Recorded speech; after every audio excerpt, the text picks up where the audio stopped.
What's up, guys? My name is SnyperSama, but you can call me Sniper. Welcome back to the channel. In today's video, I just have one little question. Why doesn't anybody talk about Pierce Heavy Bowgun? Everybody knows Pierce Light Bowgun absolutely destroys, okay? The piercing shots, the critical damage multiplier that you can get, and just how easy it is to take full advantage of all of the affinity boosters in Monster Hunter Wilds. But everybody kind of forgets that Heavy Bowgun, just like the Light Bowgun, can also do it. And it's just as good, and at least to me, better. Because not only do you have the ability to power clash with a monster, but you also have the Wyvern Piercer Ignition, where you can literally sit there and shoot through a monster, where tough fights like Gogmazios and Arkfeld are rendered obsolete, because it doesn't matter where you fire, you just do a ton of damage. Well, that's what today's video is all about. But before we get into it, make sure you guys are liking, commenting, subscribing, letting me know what you guys want to see in the comments. That way I can continue to make content like this. I have other videos that are planning on coming out very, very soon. Truth be told, I've had a lot of stuff going on, and I am finally starting to balance everything back down between my full-time job, my home life, and everything else going on. So, liking, commenting, and subscribing are a wonderful way for you guys as my community to tell me exactly what I need to keep you invested. That is, at least until Monster Hunter Wilds DLC drops, which hopefully sooner rather than later. That being said, let's get into today's video.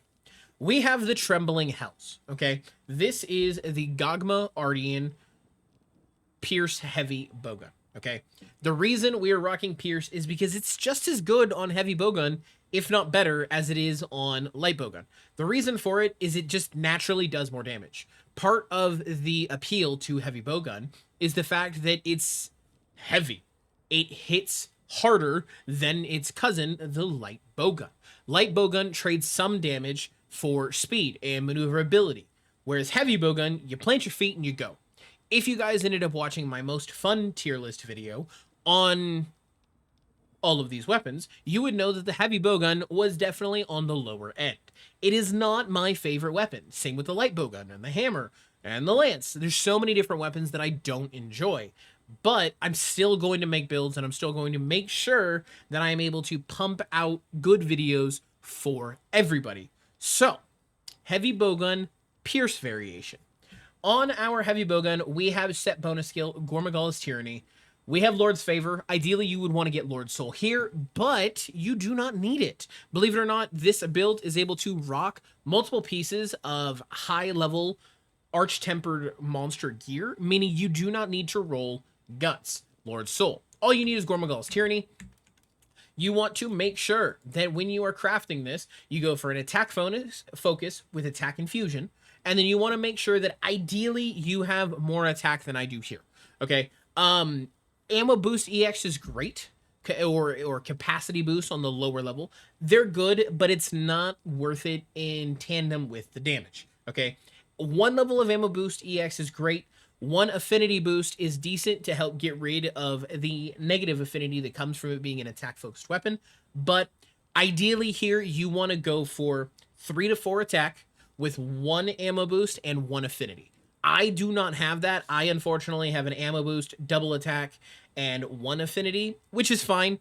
But in the case of this, it did already have Gormagala's Tyranny, which is something that I didn't want to have to re-roll because we all know how this system can be. It sucks. It doesn't actually suck. It's just very RNG based, and I didn't want to go and farm Gogmazios more.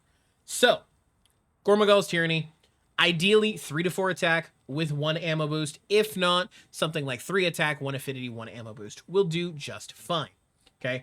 You want to make sure that you are built straight into Pierce ammo, which means you need Pierce ammo powder and you need Pierce ammo magazine. Your special ammo, you can kind of pick whatever you want here.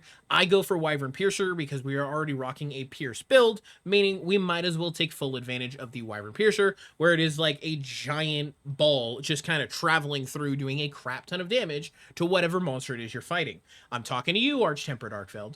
You get absolutely shredded by this thing. It's absolutely crazy, okay? As far as the armor goes, we have Arc Vulcan Helm Gamma, Arc Vulcan Vambraces Gamma. The reason we're rocking this is just like I say in every single other video of mine, it's just the best 2-piece It really, really is. Not only do you get weakness exploit level 5, you get some great decoration slots, and you get Flayer 2. And haste and recovery is honestly nothing to slouch at. Regenerating a small amount of health every time you attack a monster within X amount of times in X amount of hits is insanely good because it's just passive healing that you don't really notice. You just get it whenever, which means you could be fighting and boom, you get a little bit of health. You're fighting, you get a little bit of health. All it takes is 30 seconds of decent gameplay where you're not getting hit, and it's already paid off as a set bonus skill. The next two pieces are a little controversial, and that is going to be Jin Dahad Arch-Tempered variant, the Gamma one, both in the Shard Coil and in the Shard Mail, so the chest and the waist. The reason we're rocking these is for binding counter, not to mention, just like our Arch-Tempered Arcveld gear, this gives us Agitator level 5. Agitator level 5 is going to give us an affinity bonus and is going to give us attack bonus, but on top of that, Jin Dahad's Revolt binding counter, every time that you recover from web status, frostbite, pin, or power clash, is end up giving you plus 25 raw attack. The best part about Heavy Bowgun is the fact that you can hit offsets with it, and on top of that, you can power clash, meaning you literally just get this plus 25 raw for nothing. Just playing the weapon, how you're supposed to play the weapon. And then depending on whatever fight it is that you're getting into, Arch-Tempered Arcveld, Omega, Jin Dahad, you are going to end up getting webbed. You are going to end up getting frostbit or pinned, where you will still get the damage increase. It is very, very nice, okay? Last but not least, we have the Sororol. Sororol?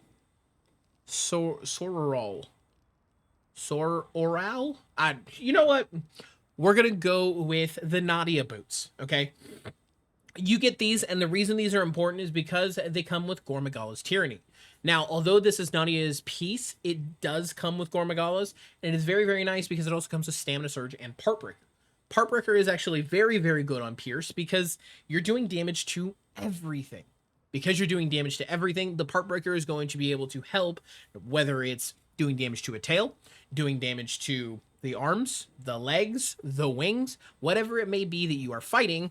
Because Pierce ammo is going to go straight through the monster in whatever direction you're firing it, Part Breaker is going to allow itself to do more damage throughout the entire monster's body, meaning you are always helping out your fellow hunters or yourself by making those health pools a little weaker for breaks, cuts, whatever, okay? So, Gormagala's Tyranny here, Gormagala's Tyranny on our weapon, allows us to have antivirus, or allows us to have the Frenzy to be able to trigger antivirus, which is super, super important, okay? Last but not least is the Golden Age Charm. This Golden Age Charm, at least for me, is very, very good, but it is not going to be for everybody. All you need is Opening Shot 3. That's it. You don't need Agitator. Ideally, you want to get it on a Golden Age Charm so you can at least toss in one critical boost, but it is not a requirement. All you need is Opening Shot 3. If you can get lucky and you have Opening Shot or Precise, which is Ballistics, or Pierce on your charm, you're golden, because any three of those are replaceable with each other. So you have 3 different possible variations that you will just adjust accordingly. If you have a Precise Jewel, Ballistics, and it is on your talisman, you'll just take the Opening Shot and put it as a level 3 here. The ideal thing that you want here is it to be on a Golden Age Charm with 1 weapon deco and 2 armor decos. The reason for that is going to be we want to make sure the critical boost is as high as possible, and we want to make sure that we have Sane Jewels to cover the antivirus effect, okay? As far as the rest of the decorations go, we are going to have 1, 2, 3 Mighty Jewels. Because we are planting our feet with the Heavy Bowgun, you are able to take advantage of maximum might much, much easier than its counterpart, the Light Bowgun, where you are constantly moving around. Typically for Heavy Bowgun, you want to favor positioning more than anything. Meaning, if you are able to kind of sit and stay in one place, fire it off, you shouldn't be losing a ton of stamina, meaning you always have the 30% affinity increase. We do have Divine Protection on here, or Divine Blessing. This is to make sure that when we do get hit, because we are on a ranged weapon, we don't get hit as bad when it procs. We have 1, 2, 3 Sane Jewels to give us full antivirus. And then we have 1 Chain Jewel, 1 Refresh Jewel. These are going to make it to where we have Stamina Surge. Chain Jewel is going to make it to where we have a 3rd level of Burst. Okay? Now, sorry, a single level of Burst. All in all, everything should look about like this. Critical boost 4, ballistics 3, opening shot 3, piercing shot. Ballistics is just going to increase the range in which our piercing shots are effective. Opening shot is going to give us the absolute reload speed of a cracked out just weapon.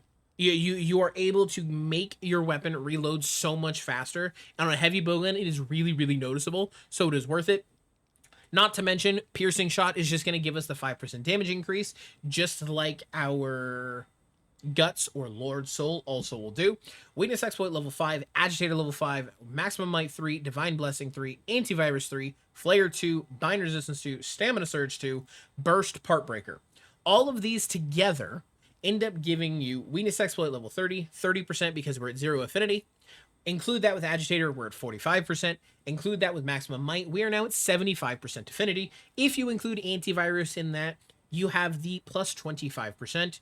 One from the frenzy being cleared of the 15%, and then antivirus itself being part of our skill tree, we have an additional 10%, giving us 25, meaning you're at 100%. The reason we're not including the extra 20% on wounds is because you're using Pierce ammo. You are just shooting through the monster. You will not just be aiming specifically at wounds. So I'm just not including it here. But when it is active and you are going for a wound, you do have the additional 20%, meaning with everything active at once, you have 120% affinity. On top of that, Flare is going to make it much, much easier to inflict your wounds. Bind resistance is going to make it to where if you get webbed or frostbite, you recover quicker. Stamina surge is going to make it a little easier for maximum might. Maybe if you're tanking quite a few hits with the shield of heavy bowgun. Burst for the damage increase, part breaker for the damage increase, and then on top of all of that, you have Jindahad's Revolt, Gormagal's Tyranny, Arkfeld's Hunger, and Lord's Soul for our active skills. So not only are you able to pump out a ton of damage from a decent range, but you're also going to be able to do everything you need very, very easily. You can see here the reticle that I have is glowing yellow, but if I were to back up just a bit more, you can see I am in the prime space here. I have a lot of room to work with, and the Pierce ammo just does crazy, okay? What we're going to do is we're just going to fire half of our magazine. We have 7 total, so we're going to go ahead and fire 3 because the majority of people are going to have capacity boost or the ammo boost at 1 level, so it'll be 6. We can do 628 damage, meaning we're getting about 200 per shot, and this is just on the dummy, who does not have wonderful pierce resistances. Because of that, if you were to fight something like Arch-Tempered Arkfeld with this build, you would notice significantly more damage, just because of how much more Pierce is effective against him. And you can see here with our Pierce ammo, our actual gauge for the Wyvern Piercer Ignition is able to relatively climb quickly, okay? Not to mention, we have 264 raw attack. We have all of the affinity bonuses, meaning everything is critting. We're doing a ton of damage, and it is just so easy to sit here. Granted, the caveat to this build is going to be that it is much, much easier when you are playing with other people that can take the aggro, but even by yourself, Heavy Bowgun lends itself to have the capability, my bad, to actually sustain by itself. Unlike the Light Bowgun where you are constantly moving around, you are dodging everything, the Heavy Bowgun is absolutely the great sword of the ranged weapons. Meaning, you don't sit there and run, you don't sit there and dodge, you plant your feet and fight. That being said, ladies and gentlemen, that is going to do it for today's video. Thank you all for coming and watching. Thank you all for hanging out. I hope you guys enjoyed. This is another one of those viewer-requested builds. I hope you guys enjoy the Pierce Heavy Bowgun as much as I do. That's going to do it for me. I will see all of you in the next one. Farewell. I don't ever slow up, no I don't take shit. I got no love for the fakeness. If you wanna play tough and wanna hate this, I'll always show up and make a statement.